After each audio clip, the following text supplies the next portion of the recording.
Welcome to the OBM podcast. This is a platform where awareness, new perspectives, healing, and transparent conversations take place. Every mom has a motherhood journey that is unique, yet no mom is alone. So sit back, relax, open your minds, and steady your hearts to hear a mom's journey through motherhood. Hello, sister friends. Welcome to the first episode of the OBM podcast. Our first guest of all is Jessica Butler.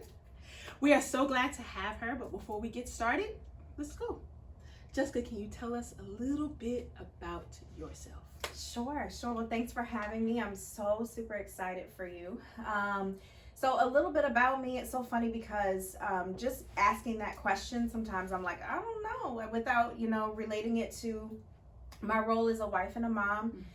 But just a little bit about myself. I am originally from up north. I'm from Maryland.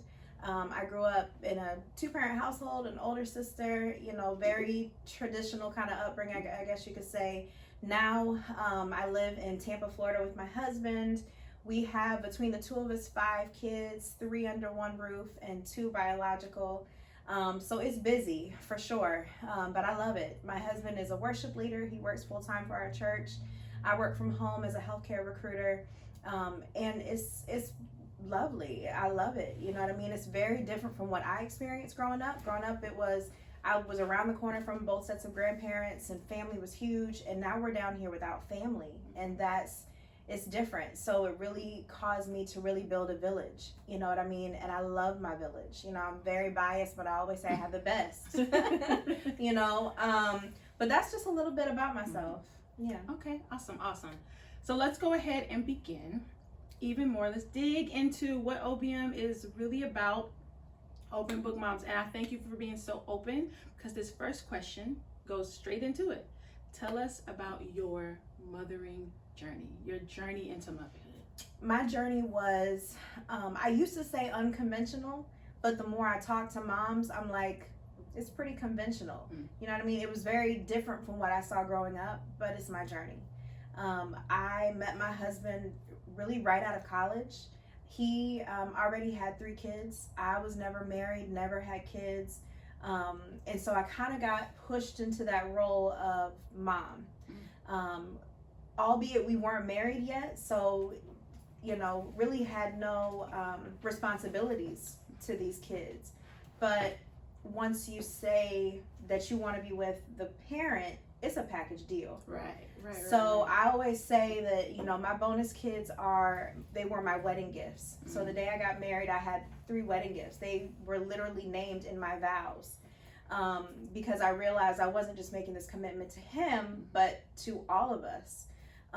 So I don't know what it's like to be married without kids. I never got to experience it. The same year I got married, I had my first biological child, my daughter. So, she will be 13 this year. I will be married for 13 years. You can kind of figure out, do the math. And that's all right, because that's our story. That's okay. But her birth was a beautiful one. The pregnancy was a little scary. When I was 10 weeks pregnant, I had a partial miscarriage. And at that time, I had no idea I was pregnant with twins. So when I miscarried, I just thought, I lost the baby. I'm not pregnant anymore. And they said that they still heard a heartbeat. And so first pregnancy, I didn't say this, but my mom passed away when I was 17, so I didn't have her.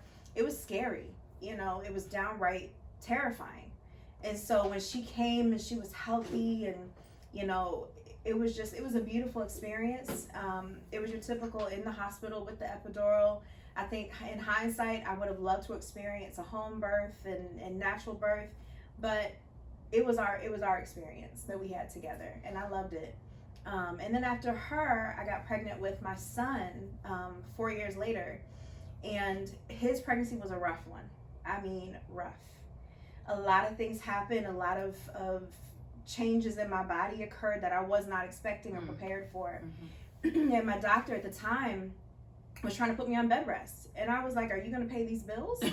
And I said, no. I said, I can't go on bed rest. And so after I had him, 2 years later, I had to have a hysterectomy because there was just so much damage done that there was no way to fix it.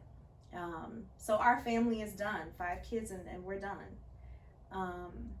But it's been a journey, that's for sure.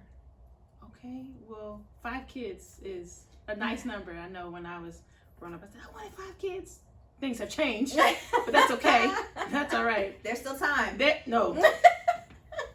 Under my rule, it's done. Oh, I get it. But yes, I wanted to really kind of focus in on the part where you said before, when you don't really know how it feels to not have kids in your marriage.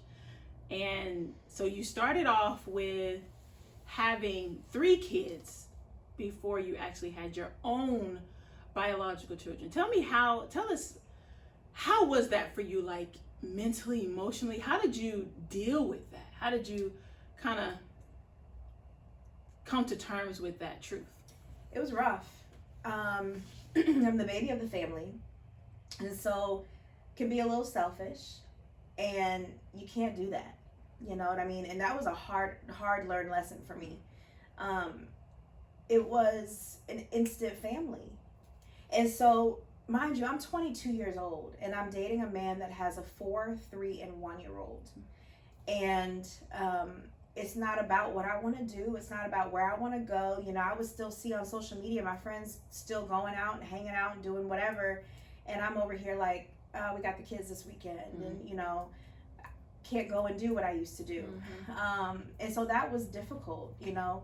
And I think it was almost like I just kind of went into overdrive, and I was just kind of like, you know, not overdrive, auto drive, like where I just was going through the motions and I was just doing what I had to do, and I kind of turned off my feelings to it until later in life, where I was like, dang, like I really didn't get that post-college, live my life, figure out who I am life, because I was immediately wife and mom. And so that was difficult. I can say, you know, on paper it looks crazy, right? Because my husband was married before, and he had an ex-girlfriend where the 3 of my bonus babies came from. And so on paper it's like, how in the world do y'all make that work? And it's the craziest thing, but it's so peaceful. And it's a blessing. Mm-hmm. It's a blessing, because I hear stories where there's not that many people involved, right, and it's a nightmare. Yeah. And so we really just kind of decided that they were more important, and the sacrifices were worth it. They were worth every sacrifice that we had to make. Mm-hmm. So it was a struggle, but you know, as time went on, I just kind of got in the rhythm of it and kind of figured out, okay, we got to make this thing work. We have to have peace among the adults. Right. These kids are siblings, so when we're gone, when we're no longer on this earth, we need to make sure that they are still feeling we're siblings. That's really good. You know what I mean? Regardless of who's still living and who's not, they're together. They have each other. So. Wow, that's interesting, because you're right. There's not a lot of blended families that would call themselves blended families because of the struggles between, you know, different moms or different dads and different locations. It's a lot to really consider, but I think it was a very selfless thing for you and your husband to do, to say, no, we're going to put the children first. And it was very admirable of you to say, you know what, I'm going to take this on. I'm not going to just leave him because he has 3 kids. I'm going to I love him. So I love him and I love his kids. So I also really love that you said bonus babies. Let's talk about that. I know that I have 2 other siblings outside of me and my 2 sisters. I have an older brother and an older sister. But I don't walk around saying stepsister and stepbrother. There's no shade at anybody who does that, you know. Yeah. But for our family, we weren't raised with, this is your stepbrother and this is your stepsister. No, this is your sister. Yep. This is your brother.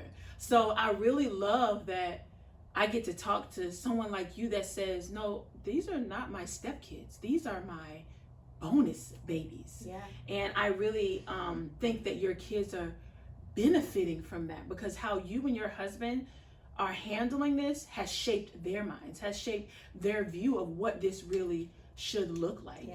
And so I really want to kind of expound on that. When you say bonus babies, can you kind of share why, like, where did that come from? Let's see, why did you even say bonus babies? Did you just come up with it one day, like, these are my bonus babies? Or are you saying, like, hey, I'm not gonna say stepkids? Like, where did that come from? It's funny because I really don't know where I first heard bonus, but I know that when I heard it, I was like, that's it, that's the word.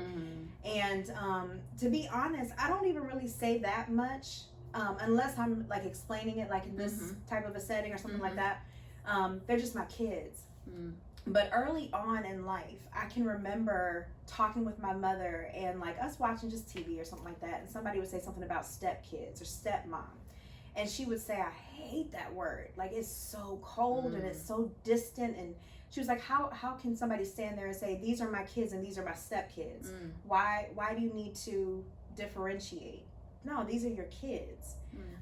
Now that since my mom passed away, my father remarried, and when my mother was sick, she told me, you know, if your father remarries, call her mom. It's okay.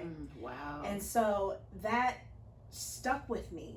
And so I decided that these are my kids.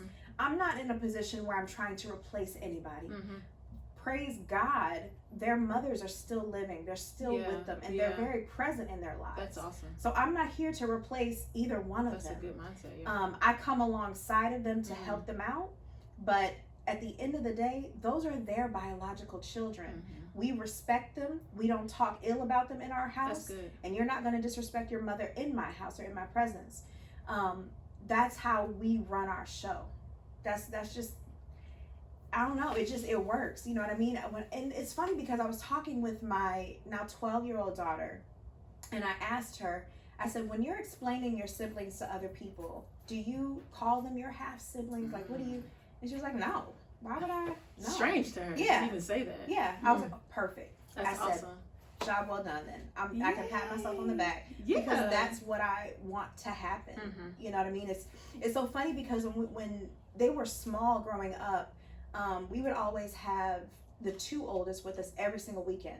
So they'd come to church with us and things. And I would remember it took people years before they were like, wait a minute, you're not their mom? They couldn't tell. They couldn't tell. They, you know, and it wasn't us trying to X out their mother, but it was just, look, this is my family, and we coming in here, we doing church together, we doing life together, we go on vacations together, and that's that. There's no line drawn in the sand. I'm gonna get on my biological kids the same way I get on my bonus kids. You know, everybody getting in trouble. everybody about to get it. So that's just how it works for us.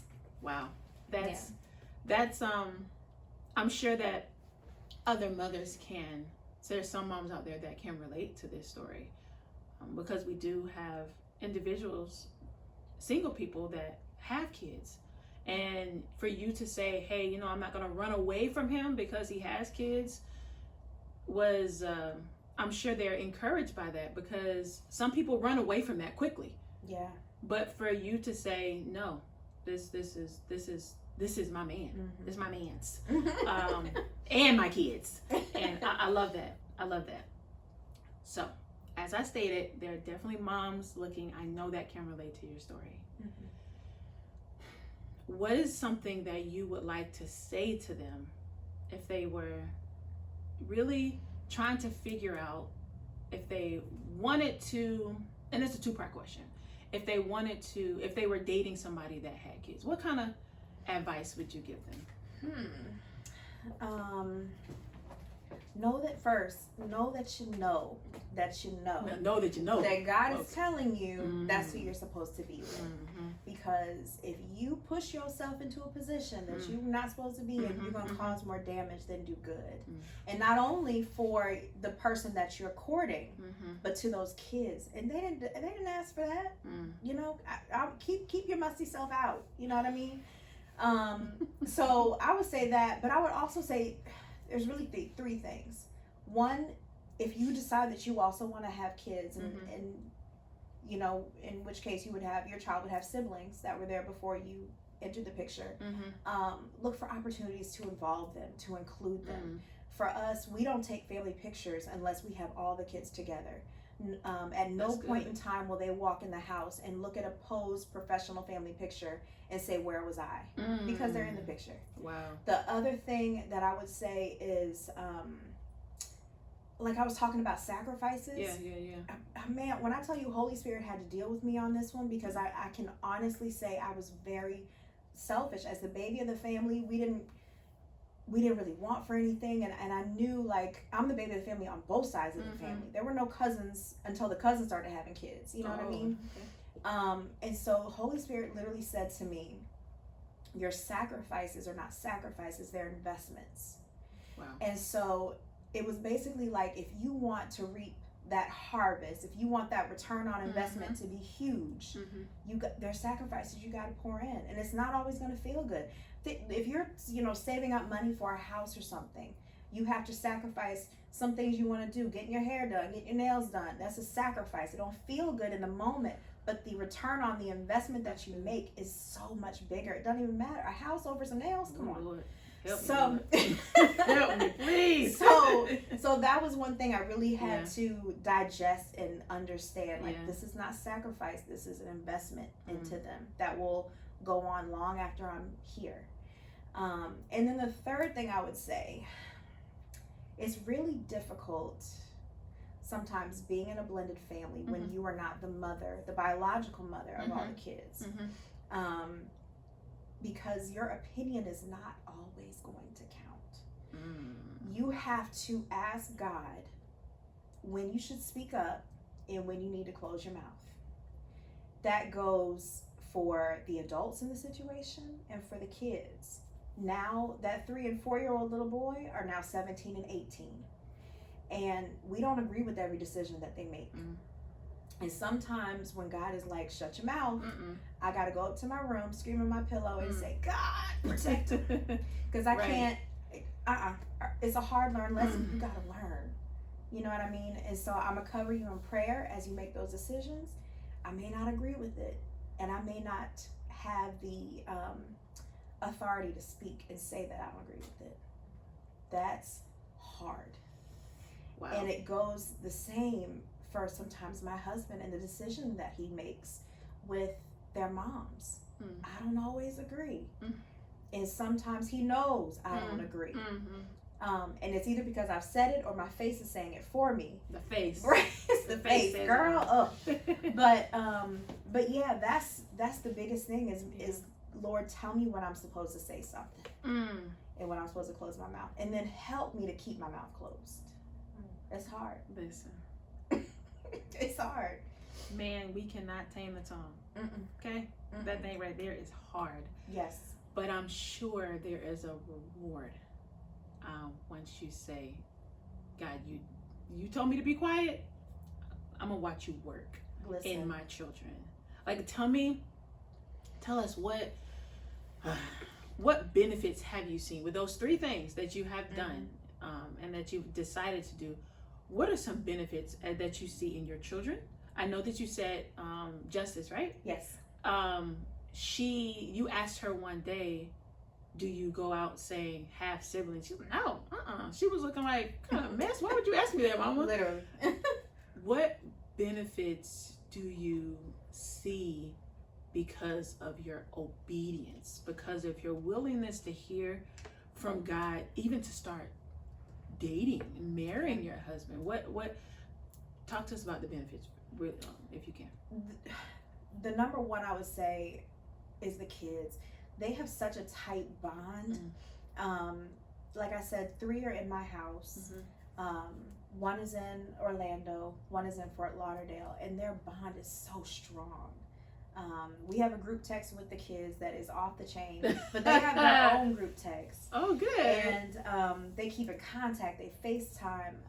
My in-laws are incredible, and ever since my now 18-year-old was less than a year old, they've taken the kids every summer. So they have, their memories of summer at Gma's house. So those are their grandchildren. Yes. Love it. so that's the biggest benefit for me. Number one is watching their unity together. And then number two, I would say, is the unity and the bond with my husband. When he knows that I have his back, even if he knows I don't agree with him fully. Okay. But the fact that I can say, I'm going to trust your leadership in our home and with our children, it goes a long way. Because that's not just lip service. I really mean it. I still may disagree with you, but I mean that I trust your leadership. And sometimes when I don't trust his leadership, because I'm not perfect, I have to say, God, I trust your creation. I trust that you got this. Like, I may not be able to trust your creation, but I trust the creator of the creation. Right? I have to do that a lot, if I'm being honest. But what it breeds is peace in my home. Because I always say, we're not going to have perfection. It's so many hands in this pot. It's not going to be perfect. I feel like a lot of times people see the perfectly posed pictures of where we, have the outfits and everything, and everything's matching and in place, and don't know the struggle. Man, there's so many stories that would exceed our time. It's not even funny. Wow. But it's not a cakewalk. This is not easy. And as they get older, it's not just birthday parties and little league games like when they were 3 and 4. Right. They're 17 and 18. These grown kids. Man. it's not a game. So making sure though that our marriage is priority is huge. They understand sometimes mom and dad are in their room, don't go. I wish you would knock on this door. I wish you would. Like, we have to make sure if we're not together, if we don't have it together, we can't. I get it. We can't fight against the laws of the enemy. We can't. It's a team. Yeah, team. 100%. Speaking about team, you said there are 2 other moms, correct? Yep. What do you do? I know you can't speak for them. Yeah. But what do you do to make sure you do your part to let them know, I'm not trying to take your place. I just want to be present, and I want this thing to work out in a peaceful way. What do you do to make sure that's done? So I keep in contact with both of them. We don't talk often unless it has to do with the kids. Okay. I can say going back, I'll tell you what I wish I had done, and I'll tell you what I did. Okay. I wish at 22 years old, I had sat down with both of them and stated my expectations, my plans, or my, you know what I mean? The fact that I'm not here to take your place, and that I'm only here to reinforce and to help whenever you want me to. I'm not going to push my way in, barge my way in, because that may be too much for you. You know what I mean? I try to put myself in their shoes and imagine, like, okay, if me and my husband weren't together and he started dating someone, I don't know if I could have as much grace as they've had. You know what I mean?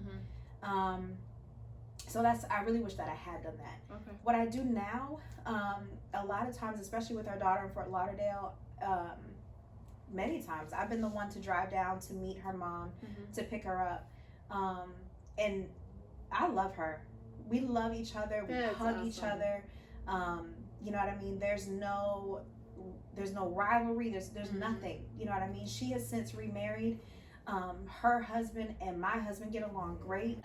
So what I do now is, it's really for me about, especially as the kids get older, them seeing that I respect your mother. I respect your home.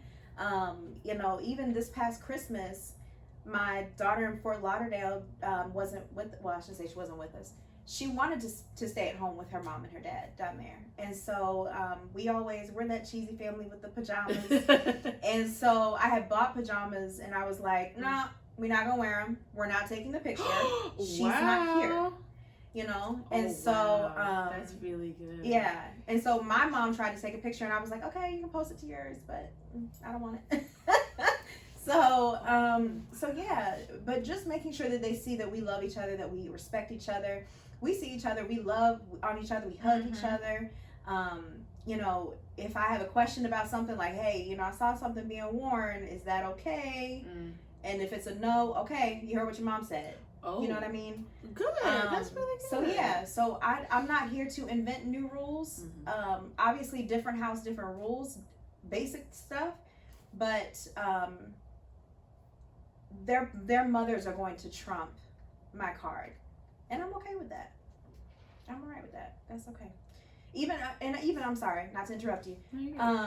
When our kids were small, we all lived together in the same city. And so my biological kids like to go to my husband's ex-wife's house to play. She would babysit for us sometimes. I mean, it's very untraditional. Like I said, on paper, it looks crazy. For us, it's just family. It's just how it is, you know.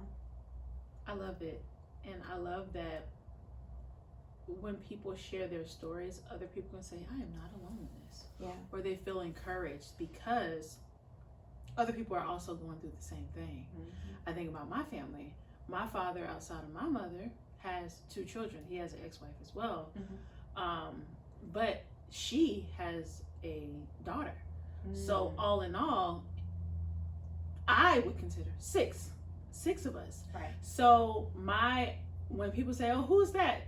I can't say that's Tiffany. I was like, and if I say, hey, that's my sister's sister, let's just not go down that road. It's too much. This is my sister, and if we want to have a conversation about it, we can talk about it. Yeah. Yes, we went to dinner with my other sibling's mom. We've all gathered in the house together. You know, it's, from my view, it's peaceful.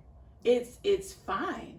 You know, so I'm really glad to be able to relate in that sense, because you are my parents. What I mean is, my parents didn't make us or didn't teach us to say half sibling. Right. You know, and my mom didn't walk around us, at least, and say step children. Right. So I love that my sister, my sister's sister, she actually goes to my kids' basketball games to this day. You know, so that's my niece. It's just like, it's so much peace. Yes. And knowing that even though we are blended, we're going to make this work, because this is a God thing. Absolutely. And I love what you said and the encouraging word you gave to other moms. Make sure this is a God thing, because if it is not, it's not going to be a situation that's going to be musty. And we know, it stank. Yes. It's not pretty. Then you can put some spray on that thing. Child, it's just nice smelling must. That's all it is. And it's just still be stank. And so you want to make sure that this is a God thing, that you enter into a relationship. Even the men enter into a relationship with somebody that already has children. You better make sure it's God telling you to do that. Absolutely. Because I believe we think that it should always be. And my last question just came to me. There's you're a believer. Absolutely. There's such a box that we put God in on how relationships should look. Right? You cannot have, you can't be divorced, or you can't, you legit said, I'm about to go down this road that I'm taught not to go down. Yeah. And how did you talk to us, how did you deal with that? Was there guilt? Was there shame? Or were you like, you know what? I don't really care. Talk about it. Man, that's a good question. So it was very different from anything I saw growing up. Mind you, at this point in time, my mother had passed away. So she never got to know my husband or anything like that. This isn't what I saw for myself as an adult, but that's because I never saw it as a child. I didn't know what this looked like. We made this thing work as we went along day by day. There was definite feelings of shame in the beginning, embarrassment in the beginning. Mind you, I'm 22 years old talking about I gotta get the kids from daycare. And my friends are like, what are you doing? 3 kids. Right. Yeah. So there was definite embarrassment. And I had to really ask God, like I said, is this what you want for me? Is this where I'm supposed to be? Like, I'm sure they got it. Like, I don't need to be in this picture. Like, I had that conversation multiple times where I was like, I don't, this isn't. And God was like, no, you are where you're supposed to be. Wow. You're supposed to be right there. And I'm like, yeah, but I could still, no, you're where you're supposed to be. And I just had to be firm in that, because I had family members that were like, come again? You just graduated from college. You could go to grad school. You got all this life in front of you, and you are with a man with 3 kids who's been married before. Like, I heard it all of it. Okay. So much so that in one conversation, my husband got up and walked out of a family member's house. Wow. Because the conversation was going that south. So I had it coming from every direction. What I had, though, that kept me grounded were 2 things. I had God saying, stay put. And I had my father saying, I'm behind you. My biological father. Yeah. My dad said, I'm behind you. Wow. That, for me, was enough. I think I need some tissue. That was enough for me. That's good. Yeah. To have 2 fathers say, I don't care what anybody else says. Yeah. This is the road that I want you to go down. It might not. I'm so glad we got this box of tissue right here, girl. It might not look the way you imagined it. You might not have this master's, this doctorate, but you are about to be a blessing to this man, and he is going to be a blessing to you. And for you to get the okay from your father and from your biological and your spiritual, your God himself, to say, I got you. Yeah. Don't worry about it. That is some peace. The scripture, the full armor of God. Yes. Having on shoes of peace. You walked in that peace. Yes. You walked in that because I don't care what you say, sister. You might be my best friend and all, but right. I know what my father said. No, absolutely. There's some calmness in that, and I am very thankful to know someone like you that endured all of that in spite of. Yeah. So you didn't, quote unquote, fit the box of marrying the person that we as believers are, not all, are encouraged to marry. Right. But you followed God. And sometimes following God doesn't look, quote unquote, normal. Yes. Doesn't look appealing. Doesn't look nice. But you say, you know what, I'm gonna do this thing. So that's awesome. Before we start balling up in here, I want to say I'm thankful. I'm really thankful for you sharing your story. I'm thankful for you being vulnerable, being open, and being willing to pour your heart out to individuals that you don't know. And I'm thankful, and I'm sure they are, to know that they're not alone on their journey. And for people like me that don't really, that put marriage in that box too. I was that person. Like, no, girl, that ain't holy. And I am definitely not there anymore. Thank God for growth, okay? But to be a person, I can't relate. Yeah. But I can, I think the correct word is sympathize. There you go. I can sympathize with your heart in saying, I'm gonna do this thing. Yeah. Regardless how it looks. So, thank you for being obedient. Thank you for being willing, and thank you for being the best mom and wife and individual that you can be for yourself, your family, and for the kingdom of God. This is our first and most amazing episode of the OBM podcast. We are thankful, Jessica. And if you ever want to come back when we do some like group gatherings with some other moms, where we kind of talk about some things not so good and blessings, Yeah. please know that I'm going to call you. I love it. Awesome. Thank you again. And Thank you so much for having me. you're very welcome. Thank you so much for tuning in to another episode of the OBM podcast. We look forward to you joining us next week to hear a story from a mom near you. So until we hear each other again, please be sure to take it easy, be blessed, and smile. Remember, you can enjoy life.